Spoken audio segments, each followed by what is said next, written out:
Hello and welcome to Palace Intrigue. I am your host, Mark Francis. While everyone was excited to see Meghan at the Invictus Games, body language expert Judy James described the appearance as very red carpet. She told Female that Meghan made flirty poses to add to the look of being a celebrity power couple. Meghan and Harry's body language on this first formal day of Invictus appearances together really does seem to signal that Harry and Meghan roadshow is back in the room. It's been a while since the fans have been treated to some of their signature rituals of togetherness as a couple in a professional double act, but they appear here taking the applause like celebrities, with Harry back in his proud, protective, toe-along pose, hand in hand with a very excited-looking Meghan. Their hand clasp is mutual, with Harry's hand on top in a gesture of dominance, and Meghan's fingers are curled upwards to show reciprocal affection as Harry leans to talk to her.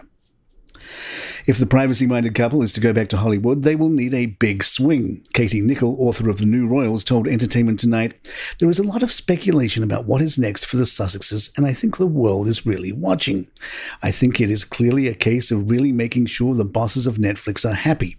They have taken the rights to a novel that they are going to make into a film, rumors that Leonardo DiCaprio is going to be starring in that. Whatever happens next for the Sussexes, it has to be big, it has to make an impact. It simply can't be trashing the royals, churning out that old narrative of attacking the royal family." The Palace Papers author Tina Brown told Sky News Australia, "Basically, they are a non-factor here. In Hollywood, nobody talks about them at all, I'm told. The whole celebrity canvas is so much bigger, wider, and hotter. They are not really a factor, and are just minors who show up at celebrity events. So there is nothing really going on with their brand here." These senior royals are being accused of ignoring the Invictus Games. Former Royal Marine Ben McBean, the double amputee Afghanistan veteran who inspired Harry to launch the Games, said other royals should have just given the lads a shout-out. "It's like when we went to Afghanistan. No one supported the war, but they supported the troops. It's the same thing." The royal camp suggested that Harry would not be expected to voice support for William's Earthshot Prize, and thus other royals have left Invictus to the Duke.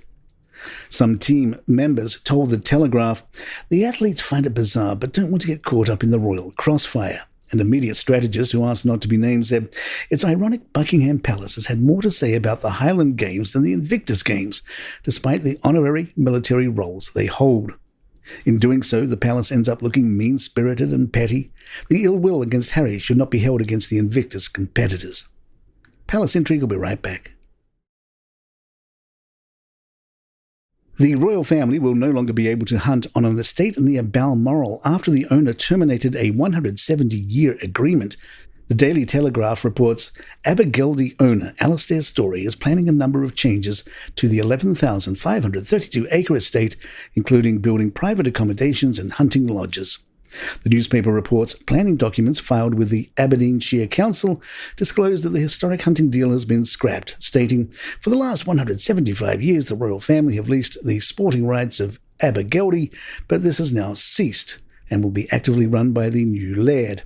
To facilitate the transformation and to effectively run the estate, new facilities will be required." Tatler adds Story, a 70-year-old catering tycoon, reportedly bought Abergeldy for £23 million in 2021. In 2017, Queen Elizabeth II appointed him as an OBE. The estate was previously owned by the Gordon family, who negotiated the deal with Prince Albert.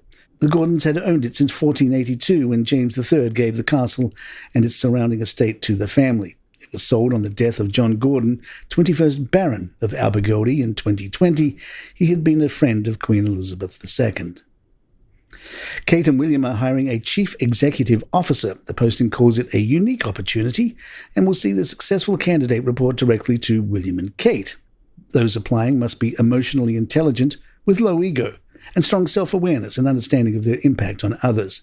Anyone wanting the job must be able to operate as a servant, leader, empowering the senior team.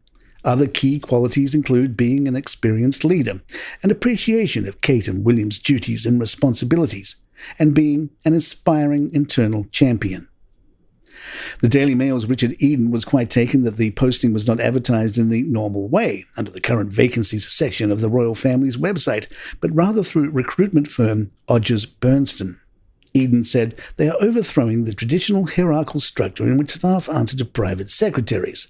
It really has set the cat among the pigeons. The King and Queen have to follow their lead. As Kate and Williams CEO, you will be expected to work 37.5 hours per week, Monday through Friday, although overtime may be necessary for the proper fulfillment of duties or to meet unexpected or urgent demands. And there you have it. If you'd like to email us, our address is thepalaceintrigue@gmail.com. Please follow us on Spotify, iTunes, Google Podcasts, or your favorite app of choice. And if you see those 5 stars on Apple and you like the show, hey, hit the 5 stars. It really helps us out. I'm Mark Francis. My thanks to John McDermott. This is Palace Intrigue, and good times.